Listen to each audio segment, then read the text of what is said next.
এই যে জন্মদিন পালন করা, যে রাসূলের জন্মদিন পালন করছে, এটা কিন্তু মূলত কিন্তু খ্রিস্টানদের কিন্তু এটা অভ্যাস। আপনি যদি ছোট থেকেই গড়ে তুলতে পারেন জন্মদিন না পালন করা, তো বড় হয়ে ওর শখ জাগবে না। এখনো দেখেন না অনেকে ৮০ বছরের বৃদ্ধ তার জন্মদিন পালন করে, বিবাহবার্ষিকী অনেক উদযাপন করে। স্মরণ করানোরই দরকার নেই। পরিবার হলো এক অনন্য শিক্ষাগার। কারণ আসলে প্রকৃত শিক্ষাটা মানুষ কিন্তু পরিবার থেকেই পায়। এই জন্য তো আল্লাহ রাসূল সাল্লাল্লাহু আলাইহি ওয়াসাল্লাম ইঙ্গিত দিয়ে দিয়েছেন, কুল্লু মাউলুদিন ইউলাদু আলাল ফিতরা। প্রত্যেক শিশু, প্রত্যেক সন্তানই তার মূলত তা ইসলামের উপর, ফিতরাতের উপর জন্মগ্রহণ করে। ফাআবাওয়াহু ইউহাউবিদানিহি আও ইউনাসসিরানিহি আও ইউমাজ্জিসানিহি। তার পিতামাতাই তাকে ইহুদি বানায়, অথবা নাসারা বানায়, অথবা অগ্নিপূজক বানায়, অথবা হিন্দু বানায়, অথবা যা কিছু বলতে পারেন আপনি। মূলত কিন্তু প্রত্যেকটা শিশু নিষ্পাপ হয়ে জন্মগ্রহণ করে, ফিতরাতের উপর, ইসলামের উপরে, তাওহীদের উপরে জন্মগ্রহণ করে। কিন্তু তার পিতামাতা তাকে বানায়। তার মানে খারাপ হওয়া যেটা, একটা যেটার উপর আপনি গড়ে তুলবেন, যেমন আমি উদাহরণস্বরূপ বলছি, এটা শুধুমাত্র শেখার জন্য। আমার ছেলেটা আমাকে মাঝে মধ্যে জিজ্ঞেস করে, বাবা আমার জন্মদিন কবে? আমি ওকে কোনো দিনই মানে ওই যে ওর যেটা প্রকৃত জন্মদিন, তার ওই দিনগুলোতে আমি কখনো এগুলো মনে করাই দিই না।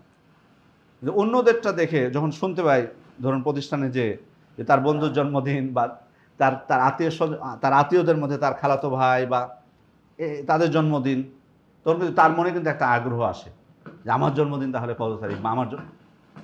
কিন্তু আপনি যদি তাকে না বলেন, না শিখিয়ে দেন, তাকে ওই ভুলাই দেবেন আপনি। আপনার পরিবারে আপনার এই যে আপনার বিবাহবার্ষিকী অনেক উদযাপন করে, স্মরণ করানোরই দরকার নাই, বলিয়ে রাখবেন।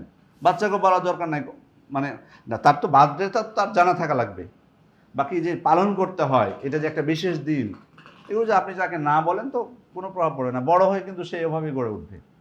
সে ছোট থেকে যদি তার এভাবে জন্মদিন পালন না করা হয়, বড় হয়ে করবে। এখনও দেখেন না অনেকে ৮০ বছরের বৃদ্ধ তার জন্মদিন পালন করে, কারণ ও ওভাবে গড়ে উঠেছে ছোট থেকেই জন্মদিন পালন করার মধ্যে। ওই জন্য ৮০ বছর বয়স হয়ে গেছে তাও জন্মদিন পালন করে। ও তো এখন মৃত্যু দিবস পালন করা দরকার, মারা যায়নি সেটা আলাদা বিষয়। বাকি সে কীভাবে, মানে একটা ছোট বাচ্চা হয়, তাও হয় একটা মেনে নেওয়া যায় যে একটা আনন্দ ফুর্তি করবে। এত বছর ৮০ বছর বয়স হয়ে যে তার জন্মদিন পালন করার শখ আসে কীভাবে? এই যে জন্মদিন পালন করা, যে রাসূলের জন্মদিন পালন করছে, এটা কিন্তু মূলত কিন্তু খ্রিস্টানদের কিন্তু এটা অভ্যাস। তারা পালন করে থাকে ২৫শে ডিসেম্বর, মুসলিমরা শুরু করেছে এই ১২ই রবিউল আউয়াল।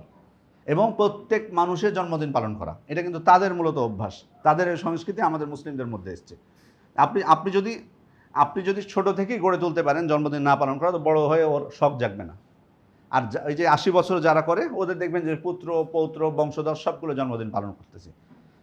মানে এটা হলো আসলে মূলত আপনি যেভাবে তাকে গড়ে তুলবেন সেভাবেই, তার ইচ্ছাই করবে না, বরং যদি দেখতে পায় কাউকে বরং বাধা দেবে, বলে যে না এগুলো করতে হয় না, আমার বাবা মা বলেছে যে আমার জন্মদিন পালন করতে হয় না, ব্যাস ওটাতে সে খুশি থাকবে। তো মূলত পরিবার থেকে কিন্তু এই যে ভালো বা খারাপ এই বিষয়টা, খারাপ অভ্যাস ভালো অভ্যাস, এগুলো কিন্তু পরিবার থেকে কিন্তু মানুষ শিক্ষা পায়।